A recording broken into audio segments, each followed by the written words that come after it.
বাঙালির প্রত্যেক ঘরে ঘরে চলছে কোজাগরী লক্ষ্মী পুজোর আয়োজন। সেই রকমই সব ঘরে ঘরেই নাড়ু বানানো চলছে, আমার বাড়িতেও নাড়ু বানানো চলছে। যাই হোক, অল্প কিছু নাড়ু তো বানাতেই হবে পুজো করতে গেলে। আমিও নাড়ু বানাতে চলে এসেছি। বেশি নাড়ু বানাতে পারবো না, কারণ শরীরটা সেরকম ভালো না। তাই নাড়ু যখন বানাচ্ছি তোমাদের সাথে শেয়ার করব না, এটা হতে পারে। তো কটা নারকেল বলতে 5টা নারকেল রয়েছে ঘরে। সেই 5টা নারকেলকে পরিষ্কার করতে হবে। এই যে গায়ে দেখতে পাচ্ছ, এই যে ছোবার, এইগুলোকে পরিষ্কার না করলে যখন আমি নারকেল কোড়াবো তখন সেই গুঁড়োগুলো পড়বে। যাই হোক, ওগুলো দাও দিয়ে পরিষ্কার করে নেওয়ার পরে এরকম হয়ে গেছে। সেইগুলোই এইবার ধুয়ে পরিষ্কার করে নিয়ে আসতে হবে। আবার দেখো কি সুন্দর পরিষ্কার হয়ে গেছে না? যাই ধুয়ে নিয়ে আসি। এবার ধুয়ে আনার পরে দেখো এই যে 5টা নারকেল আর 2টো কলা পাতাও নিয়ে এসেছি। কলা পাতা লাগবেই নাড়ু বানাতে। এইবার নারকেলগুলো ফাটিয়ে নেব। ফাটানোর পরে তারপরে কোড়ানোর পালা। নারকেলগুলো কিন্তু খুবই ছোট ছোট। যাই হোক, আমার বাড়িতে এবার নারকেল নেই, তাই কিনে আনতে হয়েছে। 5টা নারকেলের নাড়ু হচ্ছে। তার মধ্যে দেখো এই একজন দিয়ে দিল ধোকা। কি সে একদম শুকিয়ে ঠনঠনে, যেটাকে ড্রাই কোকোনাট বলে, ওরকমই অনেকটা হয়ে গেছে।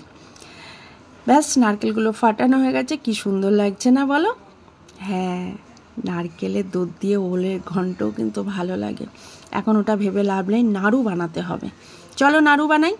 নারকেলগুলো আগে ঝটপট করে কুড়িয়ে নিই। তো নারকেলের নাড়ুর জন্য আমি এইভাবে নারকেল কোড়াই। এটা মা কোড়াতো এইভাবে, তো আমিও তাই করি। অনেকে আছে অনেক পদ্ধতিতেই নারকেল কোড়ায়। এখন অনেক রকম মেশিনও বেরিয়ে গেছে, কিন্তু বাঙালির ঘরে এখনও পর্যন্ত সেই রেওয়াজ আছে যে এইভাবে দাউবটি দিয়ে আমরা নারকেল কোড়াই। তোমরা কিভাবে বাড়িতে নারকেল কোড়াও অবশ্যই কিন্তু বন্ধুরা কমেন্ট করবে প্লিজ। আজকে আমি বসে গেছি সন্ধ্যাবেলাতে এই যে নারকেল নাড়ুর জন্য নারকেল কোড়াতে। নারকেল কোড়ানো চলছে, আর এদিকে আমার এক বান্ধবী আছে, তার সাথে কথাও বলছি। কথা বলতে বলতে কাজ করলে কিন্তু কাজ অনেক এগিয়ে যায়। নারকেলের নাড়ু জন্য কতটা চিনি কতটা গুড় লাগবে সেটাও মা শিখিয়ে দিয়েছিল। এখন দেখি পরিমাণটা ঠিক হয় কি না। মা, ঠাকুমা, দিদিমাদের কাছ থেকে শেখা অনেক কিছু, সেটাই ব্যবহার করা।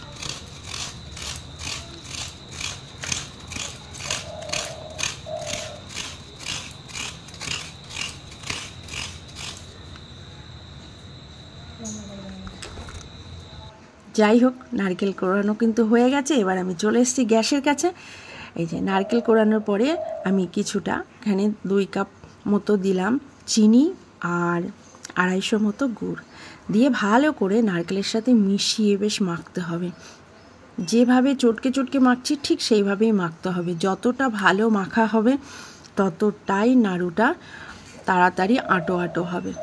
যাই হোক, আমি নাড়ুর জন্য নারকেলটাকে মাখতে থাকি। আর তোমরা বলো কে কোথা থেকে আমার এই ভিডিওটা দেখছো। কড়াইটা গরম করে অল্প একটু ঘি দিয়ে দিলাম। এইবার ওই মাখানো নারকেলটাকে এই ঘিয়ের মধ্যে দিয়ে দেবো। আস্তে আস্তে ভালো করে, ঘিটা দেওয়ার কারণ হলো স্বাদটা ভালো হওয়ার জন্য। আরও 2টো উপকরণ যাবে এর মধ্যে, সেটাও তোমাদেরকে শেয়ার করব।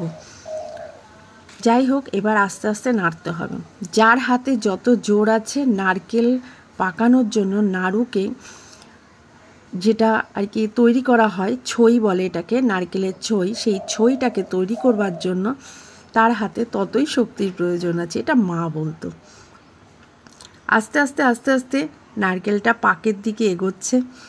যত পাকের দিকে এগোবে ততই নাড়তে কিন্তু খুব কষ্ট হবে, কিন্তু গ্যাস খুব কম করে দিয়ে আঁচটাকে কমিয়ে দিয়ে নারকেলটাকে ভালো করে নাড়াচাড়া করতে হবে।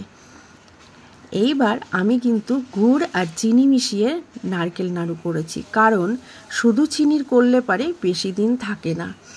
তো আজকে আমি গুড় আর চিনি মিশিয়ে করছি, এরপরে একদিন শুধু চিনি দিয়ে করব, খোয়া ক্ষীর দিয়ে আর আমল দুধ দিয়ে। যাই হোক, আজকে কিন্তু দেখো বেশ ভালোই তাড়াতাড়ি নারকেলটা আঁটো আঁটো হয়ে গেল। এবার কিন্তু আমার এর মধ্যে এলাচের গুঁড়ো আর একটু আমল দুধ দিয়ে দিতে হবে। ব্যাস কমপ্লিট নাড়ু বানানো। পাকটা তোমাদের দেখালাম না, তোমরা জানো কিভাবে নাড়ু পাকাতে হয়। ব্যাস আমার নাড়ু বানানো হয়ে গেছে। নাড়ুগুলো কেমন হয়েছে সেটা কিন্তু অবশ্যই জানিও। একটু সাদা সাদা হয়েছে, আবার কিছুটা হয়েছে একটু লাল লাল। যাই হোক, নাড়ু আমার বানানো হয়ে গেছে, মানে পুজোর কিছুটা কাজ গুছিয়ে ফেলেছি। এবার তো বাজার করতে যাওয়ার পালা। ব্যাস, কালকে কিন্তু লক্ষ্মী পুজোতে সকলকে আমন্ত্রণ রইল। আমার বাড়িতে কোজাগরি লক্ষ্মী পুজো হচ্ছে বন্ধুরা, সবাই কিন্তু চলে এসো নাড়ু মুরগি খেতে। আমি তোমাদের অপেক্ষায় থাকবো। কে কে আমার এই ভিডিওতে কমেন্ট করে বলছো কে কে আমার বাড়িতে আসছো। স্বাগতম, টাটা।